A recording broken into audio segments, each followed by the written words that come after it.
You don't need me to tell you that 2023 has been an incredible year for video games. We've been saying that pretty much every month for the entire year as it's played out. However, now that we are at the end of the year, it's always worth bringing together the very best games so far, ranking them, you might say, into what the most essential titles are that you should pick up, especially now that the holiday season has kicked in. Now, I've got the top 20 games of 2023 to get through, and I've asked some various people to pop up across the video with their own recommendations for games that made a mark on them across the year, featuring the likes of Jules Gill, the likes of Dan Dirk, and the likes of Cy White. We'll get through as many different people as we can. For now, shout out to Dead Space, Metroid Prime Remastered, F-Zero 99, and the Mighty Akka are as stellar remakes, remasters, and reimaginings of iconic past titles too. Still, there can only be one best game of 2023. Number 20, Assassin's Creed Mirage. Glorified DLC it may be, but Assassin's Creed Mirage totally works as a reset to the increasingly over-the-top nature of the franchise at this point.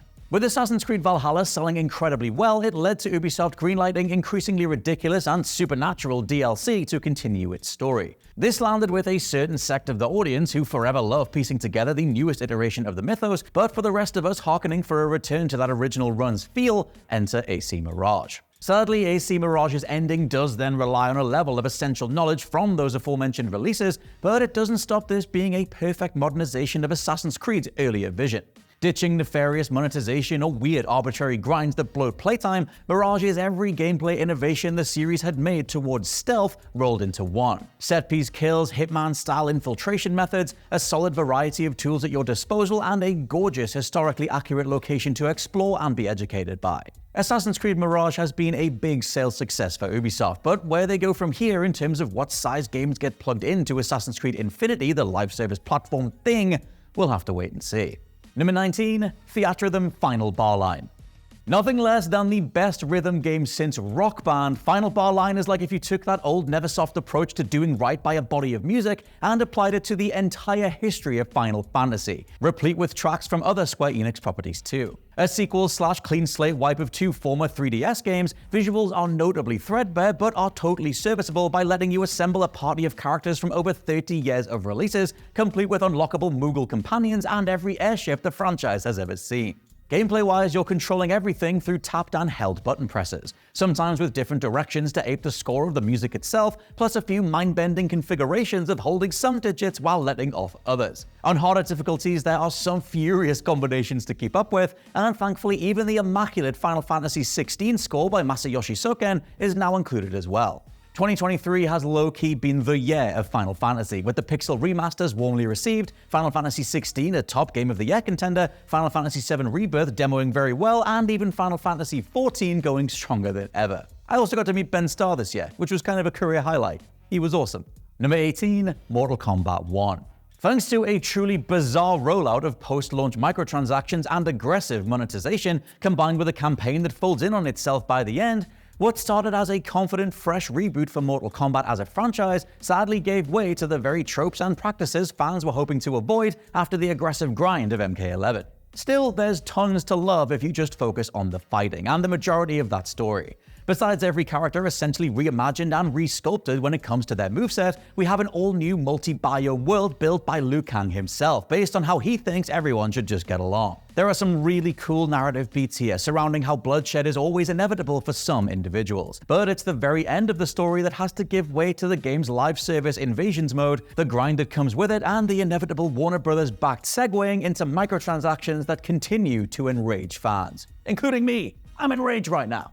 Number 17, RoboCop Rogue City. File this one under game no one saw coming and literally no one thought would be any good, but developer Teyon have knocked this out the park. Not just a solid first-person shooter model building on what Terminator Resistance set in motion, but a thoroughly gorgeous depiction of cyberpunk Detroit. As one of the first notable releases on Unreal Engine 5, this rain-soaked, graffiti-tagged backdrop has you dealing with pockets of criminals, solving crimes, navigating therapy sessions, upgrading weapons, and indulging in the black comedy of that original RoboCop movie with brutal, gory AF shooting across the board. With a host of Deus Ex channeling upgrades for Robo himself and everything from his iconic vision mode to the weight of his punches, or the velocity with which you can slam a dude through a window to finish a whole room, RoboCop Rogue City should be championed as a game that knows exactly what it is. Number 16, Sea of Stars. Talk about a game that wears its influences on its sleeve. Sea of Stars is a gorgeous RPG directly channeling the 90s JRPG scene in every way. Developer Sabotage Studios even recruited legendary Chrono Trigger composer Yasunori Mitsuda for the score, bringing every fight to life in a way not heard in this capacity in quite some time. Still, where Sea of Stars drops the ball is in character writing and overall story pace, robbing it of being further up this list or truly being able to hang out with the likes of the Chrono series or those beloved 2D Final Fantasies. Shout out to Final Fantasy IV. Instead, what you have here, and it's expertly done, is a My First JRPG, something for a whole new generation to get completely lost in. Combat relies on snappy timing-based minigames for maximum damage, with Sea of Stars' wondrous art style and largely blank slate protagonists letting you indulge in whatever's around the next corner. Perhaps a victim to hype being in development for so long and coming after 2018's The Messenger from the same studio was such an inventive genre-splicing release, this is an easily recommendable RPG. Just don't go in expecting a worthwhile narrative. Number 15, Hi-Fi Rush. At the start of the year, it felt like Hi-Fi Rush was leading the charge for what Xbox could be. Languishing for years with very few exclusives, suddenly out of nowhere the Evil Within developers Tango Gameworks dropped this cel-shaded rhythm hack-and-slash thing that looked like a Saturday morning cartoon none of us had seen, with gameplay and boss fights knitting together perfectly. Its Forspoken-esque writing might not have been for everyone, but Hi-Fi Rush is arguably this year's most refreshing game. It's combat based around a 4-4 beat that means you do more damage, unleash fancier specials, and mitigate incoming attacks by staying on time. With a robust endgame meaning you can then go back to each level with a cooler look and all your unlocked moves intact, Hi-Fi Rush is emblematic of an older style approach to game design, where not every AAA-looking title felt like a second job. The primary motivator here is just to put a smile on your face. Also, speaking of extremely cool-looking things, over to both Jules Gill and his custom award for 2023. Alright there, geezers, it's Jules here, back on What Culture, pulling double duty from the Future Games show in order to deliver a special award to an even more special game. And it's a category that I feel very close to my heart, because I am here to present the award for the funkiest video game. Now, this is the thing. In 2023, we had some great games. We had some awesome games. We had some well-made games. We had Lord of the Rings Gollum, push that away. But we also got the funkiest title ever imagined in the form of Bomb Rush Cyberfunk, because, oh baby, it's funky. Now, I absolutely adore this game, and I've been waiting for this spiritual successor to the Jet Set Radio and Jet Set Future Games for quite a bloody while. I'm pretty sure that I had hair back when the original games first released, and I am so happy to say that it lives up to all of my expectations and then exceeds them. This is a game with an absolutely belter soundtrack, stunning graphics, amazing gameplay, and with the ability to switch between BMX, skateboard, and rollerblades means that you can have so much fun just experimenting with different trick lines, combo patterns, and going into these vast open areas and just grinding the ever-loving piss out of them. It is so much fun. I was unable to put this game down from start to finish, and it is, without a doubt, the funkiest title that you will ever get your greasy little mitts on. Number 14, Pikmin 4.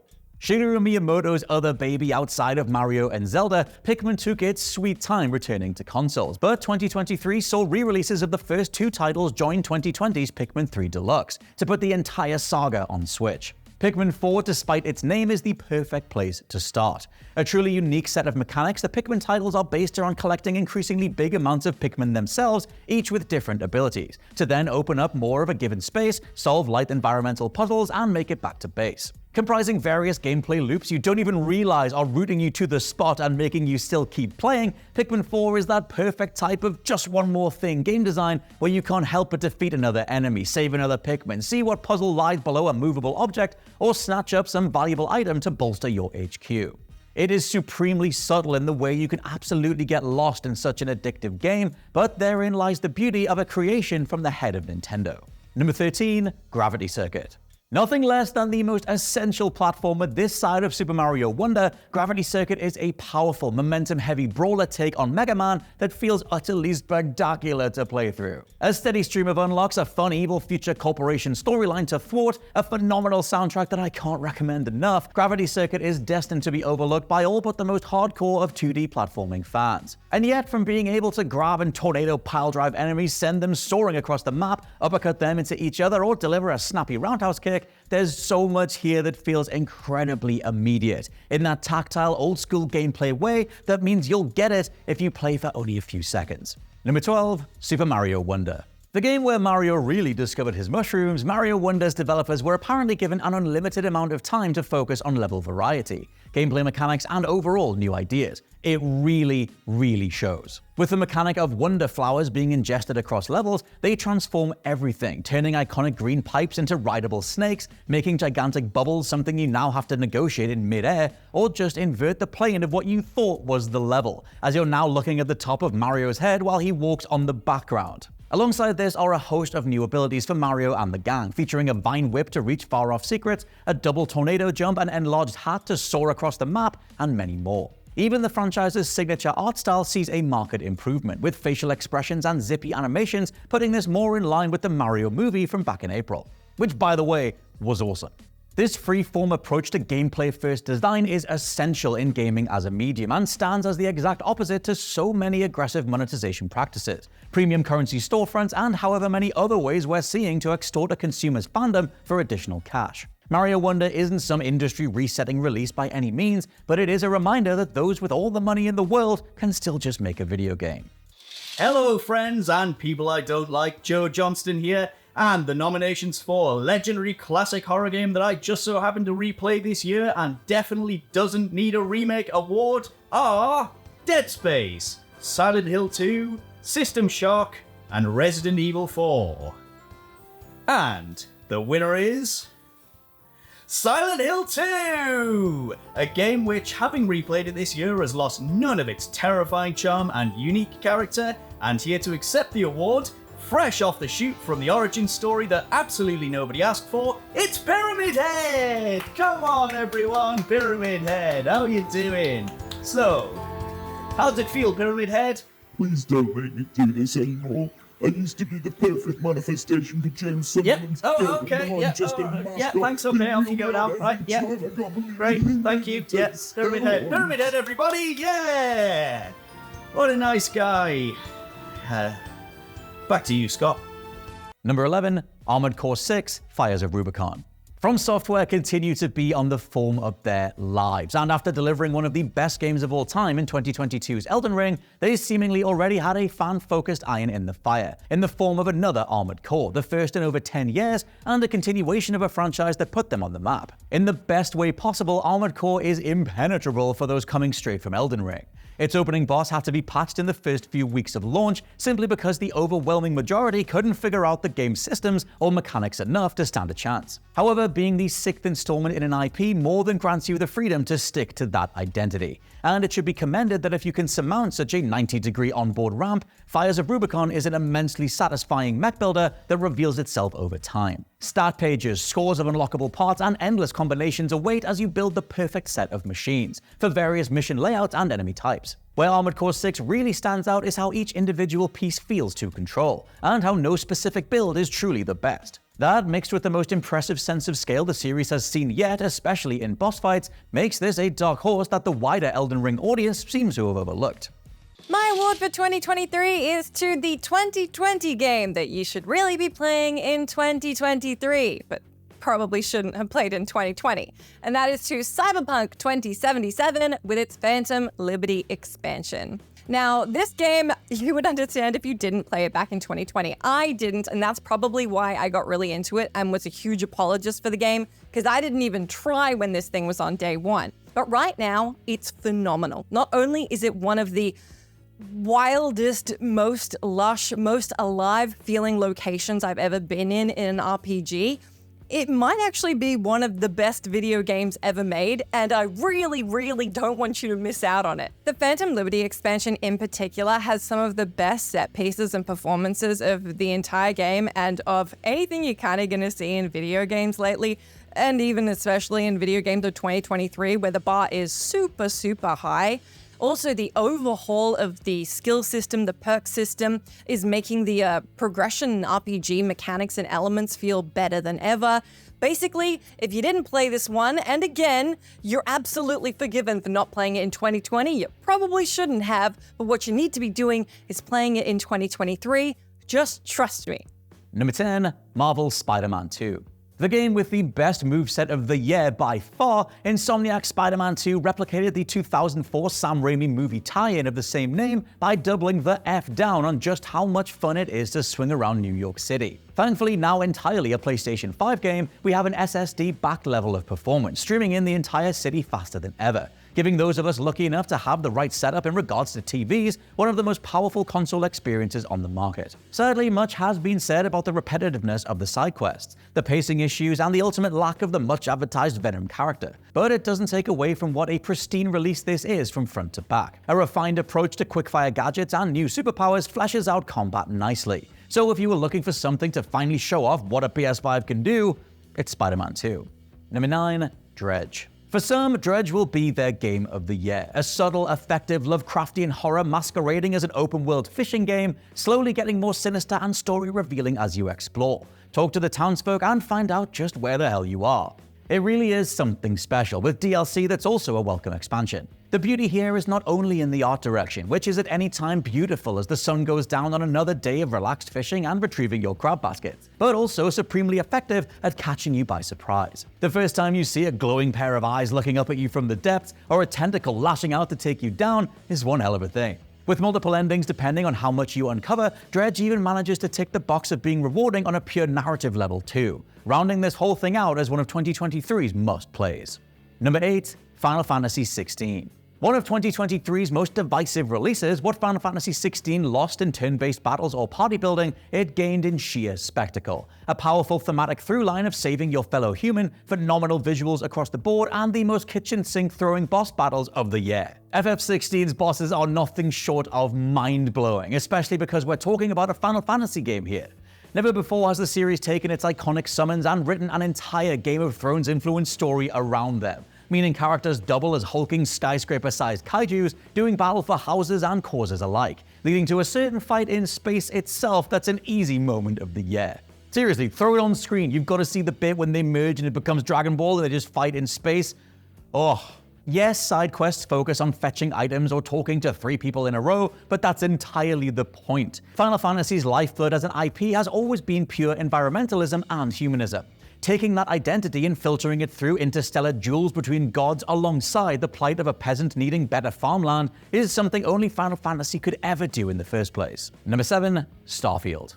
Starfield is a fascinating game to dissect. At any given time, a tactile FPS, seeing you trade fire over cover and play the Angles game with enemies, an outpost builder so you can be an interplanetary business magnate, an alien photographer being paid to catalog a galaxy of species, or a game whose main campaign is about the pitfalls of endless discovery itself, and the final notion that contentment at some point has to come from within. It is all of these things, as Bethesda's first new IP in over 20 years launched to largely mixed reviews, yet character writing and individual location density remains the best in class. Its cities bursting with life and incredibly memorable side quests. Its lore a rewarding springboard off our own history and future projections to depict how we might best navigate the stars. In a strange turn though, Starfield has struggled to hold up to closer scrutiny. Its 1,500 plus planets were revealed to largely follow the same procedurally generated rules, meaning if there's no authored influence on an area, you can see the same tile sets and repeat areas time and again. Still, for those of us who found that right balance between main campaign pull, crew building, ability unlocks, and meaty gameplay, Starfield can work in a way that only Bethesda can get so right. Number 6, Street Fighter 6.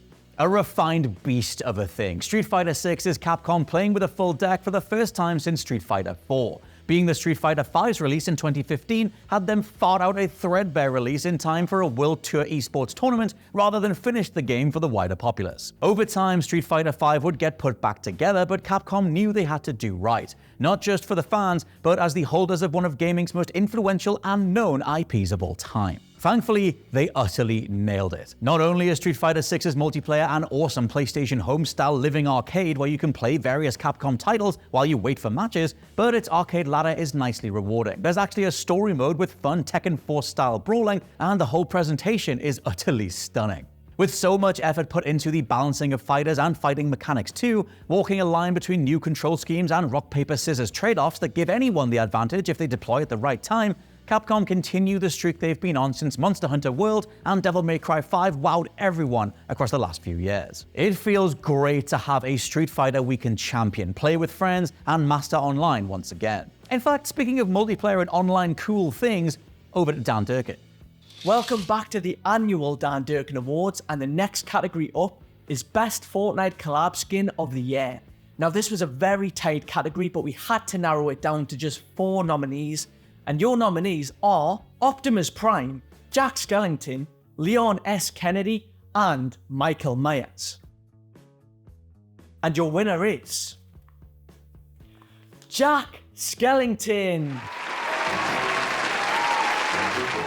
Jack, congratulations on the win. Congratulations on the win. Is there anything you'd like to say to the crowd today? What's this? Here, let me show you. A performance? Yeah, I'd sure love to see that. Ladies and gentlemen, Jack Skellington. Number 5, Star Wars Jedi Survivor. Shockingly bad launch states can't be forgiven, but if we're talking about Game of the Year and the version of a title you'll pick up today, Jedi Survivor's immense positives can finally be fully enjoyed at the close of the year, unlike back in April.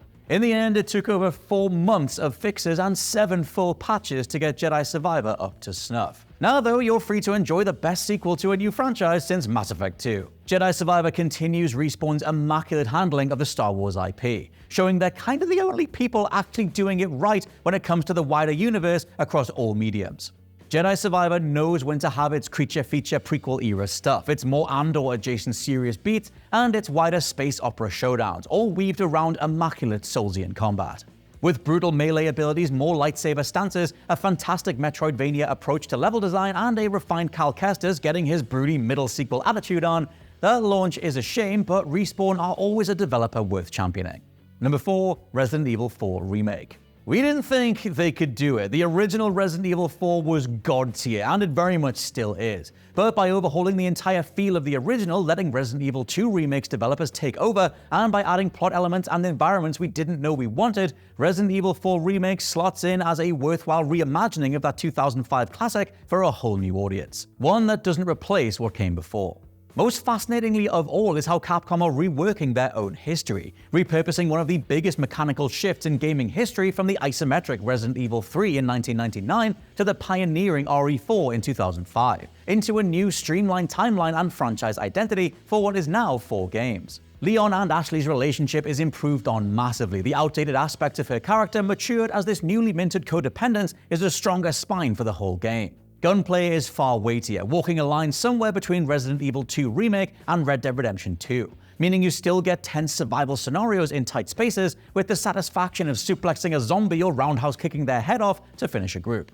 Okay, so the main award that I want to give out is to the game that keeps on giving, because Resident Evil 4 Remake has just been spectacular for the entire year. And that's crazy considering that it's a single player game that takes like 16 to 20 hours to complete. I know there's Mercenaries mode, but I'm not even talking about that, which is a testament to just how good this game has been. Like, other games have released and threatened to knock it off the top spot. I haven't played Baldur's Gate 3 yet, admittedly, but every single time I think something has succeeded it, Resident Evil 4 pops back into my brain. It's because it just keeps on giving, like the title of this award indicates. You know, we got the original game, which I played through 6 times and still wasn't sick of to 100% it. And then we got the Separate Ways DLC, which was really, really good. And literally, as I'm recording this, tomorrow, a VR edition of the game comes out. And I'm going to play it for like the 9th time already. If you roll in Resident Evil 8 VR's mode, which released free at the start of the year too, I've been living and breathing Resident Evil pretty much all year, and Resident Evil 4 in particular. This is I don't want to say once in a lifetime game, because I've literally had it twice if you include the original, but it's a cracking game, and it's definitely my game of the year, and that's in part because it just keeps on giving. Number 3, The Legend of Zelda Tears of the Kingdom. There is a lot of Breath of the Wild in Tears of the Kingdom, from Link's animations to the overall structure of the game. However, by reusing so much of the foundation, it allowed Nintendo to spend 6 years perfecting a level of mechanical ingenuity no other team has ever pulled off. Devising a new set of powers around various building and movement-based tools, Tears of the Kingdom is the gameplay-forward game. It does rely on a degree of just how well you can think your way through physics puzzles, 3D navigation, and improvised MacGyver machines for enemies, but the payoff is always equally hilarious and rewarding. From making a giant death machine on wheels that pirouettes through an encampment firing laser beams, to strapping balloons to quest pieces and flying them to the goal, Tears of the Kingdom, like Breath of the Wild, is a return to video game purity, the likes of which only a fraction of developers would fund or even get right. Also, shout out to the sheer Dark Souls influence on this game's version of Ganondorf. The final fight here is one of the most cinematic duels in Zelda's entire history. Just look at him, he looks awesome. Number 2, Alan Wake 2. Sam Lake has replaced Hideo Kojima as the gamer's auteur. Let that be said, and let that be heard. In fact, over to Sai. Hi everyone, I'm here to present the Isn't Sam Lake Great Award, and the winner is Sam Lake. I really just wanted to take a moment to talk about how Sam Lake has leveled up, really. Like, he's been a respected guy for a long time, but I don't think it's been kind of under the radar, right? Like, Alan Wake, Quantum Break, Control, all great games, very respected in their own right. But Alan Wake 2, this is some next level stuff, the coming together of everything in the Remedy universe, and Sam Lake is a big part of that, both behind the scenes, and everyone seems to respect him as a storyteller, and everyone's talking about, you know, his creative sort of auteurship, like Kojima almost being compared to that, but also on screen as well as the original face of Max Payne. To go back to that, you could say it's narcissistic to put himself in a major role, but it's clearly done through joy. It's a wink and a nod. He's playing a character who's playing a character who's playing a character who's basically like Max Payne. It's got all those Remedy levels, and it's done with a lot of different, you know, levels as well. And of course, spoiler alert for the big moment, you've probably seen it by now. The musical number, the song and the dance, to have Sam Lake, your creative director, get stuck in there and dance with everyone and do the "you should go this way" stuff. It just felt so earnest and so joyful. He clearly loves what he's doing, and it comes across, and that's why it's so good. And that's why it's so good as well, that everyone is talking about him and putting him up there as one of today's industry greats. So here's to you, Sam Lake, and your weird rubbery face. With Alan Wake 2, we have an altogether more experimental and proficient Remedy. A team of experts retroactively using Control's signature Men in Black meets David Lynch springboard to reach even greater heights. In this entirely authored sequel that doesn't curtail to a single whiff of forced publisher oversight, we have a murder mystery turned supernatural extrapolation of what it means to put yourself into your work. When is a level of fame enough to turn away from? How much of yourself should you invest in original stories? And can you get out alive at the end if those creations start coming to life? Alan Wake 2 is a stunningly beautiful game, packed with sheer creativity from front to back. It has everything from custom songs and TV adverts you can check out in-game, to live-action cutscenes and a medium-defining dance sequence fans like me have been screaming for the world to see since launch. Now they've reacquired the Alan Wake license, Remedy are clearly embarking on their most ambitious crossover saga so far. Alan Wake 2 alone features Alan Wake 1's Poets of the Fall / Old Gods of Asgard band in a key role, Max Payne's James McCaffrey controls Federal Bureau of Control, and even a couple of people from Quantum Break who I'll not spoil. This is a studio flexing their considerable muscles with over 20 years worth of veteran experience, and it's a glorious thing to behold. And number 1, Baldur's Gate 3.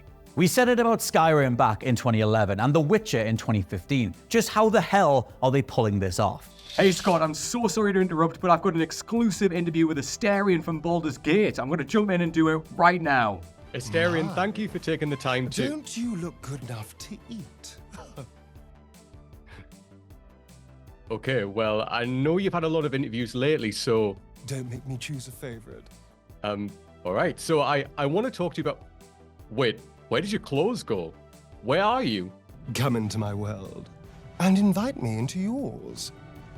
I won't bite if you don't. Well, that was steamy. And speaking of steamy, I want to commend one of the horniest but honestly best titles to release in the last decade, Baldur's Gate 3. This is not only an exceptional game which truly gives players the feeling of immersion into its incredible story and lets you authentically feel the weight of your choices throughout, but it's also one of the most important games in the industry. In a gaming landscape saturated with microtransactions, loot boxes, and a push for games as a service, Baldur's Gate reminds publishers and developers what can be achieved when you set out to tell an incredible story with a cast of well-written characters along the way, and with the only expectation for you, the gamer, to dive into their world and fully enjoy your time there, making it your journey. As a classic Neverwinter Nights and Baldur's Gate fan, this honestly feels like the game was made for me. And Sven and Coet Larian, I salute you. So all that is to say, my award for steamiest and sexiest game goes to Baldur's Gate 3. Baldur's Gate 3 is the new bar, the new genuine feat of pure game design. Every last permutation of player agency is accounted for. Every whim that you might have, combat or explorative suggestion you'd like to try, every which way you can think you could take a character or narrative interaction, Larian Studios have you covered. It's hard to put into words just how staggeringly complex and beautifully realized this all is until you feel the game reacting to your every move. Stealthing through rooms of enemies to ambush a boss instead, resurrecting a dead side character to find out their secrets, speaking to some trapped giant spiders about helping them defeat their captors, or turning into a cloud to slink through the ventilation shaft of a factory filled with robots. At some point there are major plot beats that have to hit so a 3-act structure can slowly play its hand. But Baldur's Gate 3 is by far the most game on offer this year, with the overwhelming majority also polished, refined, and made for mass consumption. It was only possible through a specific combination of genuine masters of the craft of making video games, the budget to continually finance all those ideas, and 6 years of robust development, plus an early access period to finally bring it to life. Baldur's Gate 3 is a remarkable game, and something we should all simply treasure that we get to experience in our lifetimes.